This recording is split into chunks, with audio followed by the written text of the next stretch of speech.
I want to introduce you to your featured speaker today. Joseph Naudus is with Schooley Mitchell. He has a goal of helping lots and lots of businesses to be able to reduce their overhead, they're improving their bottom line. And so I want to turn it over to him now so that he can share with you over the next 8 to 10 minutes what that might look like and teach you something today. Joseph, go ahead and share your screen. We're ready for you. All right. Well, good afternoon, everyone. Very excited to be here. And it's an honor to speak to such a great group, a wonderful and talented group.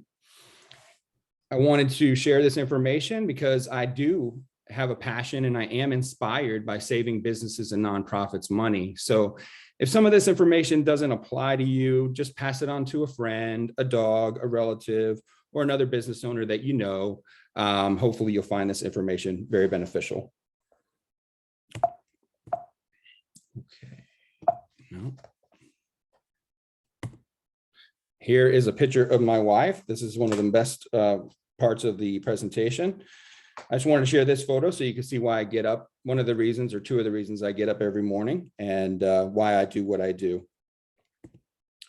So let's get into it. Some did you knows? On average, companies spend 35% more than they need to on their services. 81% of bills have errors in them. And most companies lack the time and the knowledge or the resources to optimize their services fully on their own. I'm going to share some ways today that you could do, which you could do to help optimize some of your services. So when it comes to telecom, two things you want to think about is one, consolidation. So say you have a Zoom that you're paying for, and maybe you're paying for a landline phone as well. What you can do is there's a lot of vendors out there now that will consolidate these services for you, and you can pay just one monthly fee. So that is really an outstanding opportunity for you to increase your savings and also not pay for anything you don't need. Second thing is, are you paying for things you don't need or want? Do you have a hotspot that you don't even know what a hotspot is, or you know what a hotspot is, but you're not using it? And in order to have that hotspot, you have to be on a higher plan. So you can downgrade your plan there because you're not using your hotspot. So looking at your bills to make sure that you're not paying for anything you don't need or you don't want. Insurance is another area that you may not want to pay for. If you're if you break your phone or you lose your phone or you left your phone at the mall or your dog got a hold of it and you have to pay a deductible, you also have to pay a monthly fee on top of that. So you're paying a monthly fee for the insurance. You're paying, when you break your phone, you pay a deductible. And usually that deductible is around the same price of a new or used phone. So sometimes when you really break it down, insurance may not be as beneficial as it appears to be. You just have to kind of check with your insurance carrier there and kind of identify that information. But for the most part, optimization companies will tell you that the insurance can be used to pay for something else, or it can help you. Maybe you're personal and you want to save that money. You put that money in a bank account every month. And at the end of the year that you didn't break your phone, now you go out to a nice dinner or a nice smaller, weekend vacation or something like that. So there's just better ways to utilize your money there. When it comes to merchant services, you want to think about, are you PCI compliant? So if you're receiving credit cards, and you're not in PCI compliance, they're going to charge you a monthly fee for that. And a lot of people don't understand that, or they don't know that. And the fees can range anywhere from $40 a month all the way up to $100 or $200 a month. I've seen them as high as $200. And PCI compliance is very important because it makes sure that your information and your customers' information is very secure, but it is a tedious process. So a lot of business owners, or I've seen a lot of business owners not go through the process, or they keep putting it off. And then they're not getting their bills. So at the end, they don't realize that they're being charged a monthly fee. So that's a way to save as well. Another area is, how are you entering the information?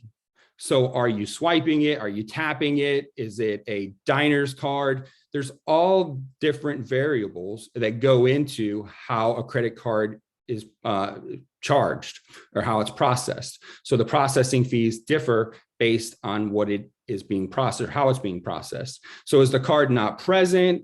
Is the card being, like I said, tapped or swiped? That is what's going to determine how much you're being charged. We recently worked with a company that was calling in all their credit cards over the phone. And because they were doing that, they were being charged a higher fee because when the card's not present, there's a higher fee associated with that. Well, we were able to guide them and help them make a one switch where they bought the devices to go ahead and swipe the credit cards from their phone. And we saved them over $24,000 a year doing that. And that's after the cost of the devices themselves as well. Another area that you want to think about when you're looking at merchant services is making sure you're reviewing your bills. So are you being charged properly? Was the cards being swiped properly? If they were being swiped in a certain way, were you charged correctly? A lot of people just look at their rate and they think that they're good to go. And that's really, nothing can be farther from the truth when it comes to merchant processing. With waste management, you really want to think about auto renewal. So one of the biggest mistakes that I see with my clients is they're on auto renewal and they don't know it. So if they have a vendor contract, most of the waste companies will automatically put you on auto renewal. So when the time comes up and your contract is up, they may raise their fees and you're automatically renewed with those fees and you have no leverage to negotiate a better deal. So it's very important that you contact your waste vendor if you have it, and that you would tell them not to put you on auto renewal. Another area that you can save when it comes to waste management is overages. Now, it may not seem like a lot, but if you're paying overages fees and you're overstuffing your waste bin and they come to pick it up and it's overfilled, they're going to charge you an overages fee. A lot of times it can be more beneficial to get a larger size container or have them pick up more often. And then also, again, review your bill to make sure that there's no fees on there or the fees are not increasing. There's a lot of clients that don't review their bills on a monthly, weekly basis, and that's really where they lose a lot of their money. When it comes to small package shipping, what you want to think about here is consolidating your vendors. If you're using UPS, Postal Service, FedEx, and you're not consolidating to one vendor, you may be missing out on some savings because vendors charge based on how much volume you're providing them. So if you provide them more volume, you may be able to get a better rate. And that is one of the things that we look at when we're trying to cut costs with small package shipping.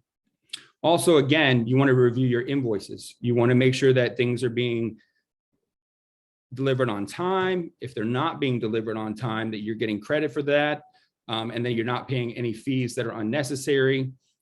That is another key to saving money and shipping. You really want to make sure that you're dissecting and at least reviewing your invoices on a weekly basis, because shipping invoices are on a weekly basis. So to sum it all up, really the three areas you really want to make sure that you're doing is you want to sharpen your negotiating skills. And this will allow you to do that by having this information. The second thing you want to do is make sure that you're not paying for anything you don't need or you don't want. And the third thing you want to make sure that you're doing is that you are taking the most of the time to review your bills. So with that, I will go ahead and open it up to any questions that people may have.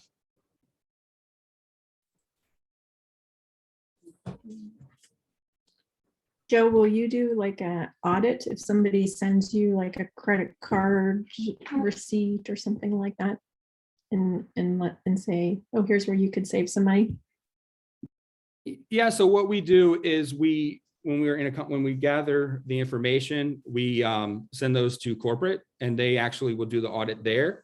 But there's basic things that you can look for that I would be happy to take a look if I could, and see if I could help some of the businesses save money in that respect. But for the most part, what we do is we have you sign a service agreement with us, and then we send the bills to our corporate office, where we have a whole team of analysts that are going to analyze, dissect, and really just dig through the information to make sure that you're getting, the best pricing and that there's no waste or there's no fat to trim, basically.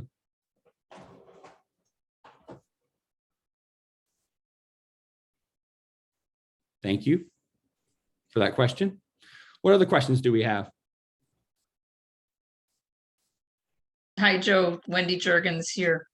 Do you recommend that, I know when you do it the first time, you're going to find a lot, but do you recommend checking all of this, say, annually or something like that? Because I know things change. Yeah, I would say on a quarterly basis. Vendors are okay. famous. They're famous for rate creep, and they're going to, try to increase slowly where you don't notice it. And it's a sad fact, but most of the clients that I work with, before I started working with them, they weren't really even reviewing their bills or looking at their bills.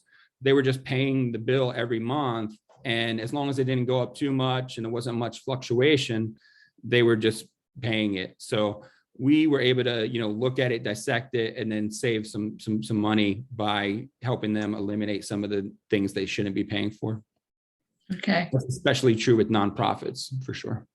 Right. Is the majority of your clients nonprofits or? No, nonprofits. Okay. We work with nonprofits. We work with, for-profits.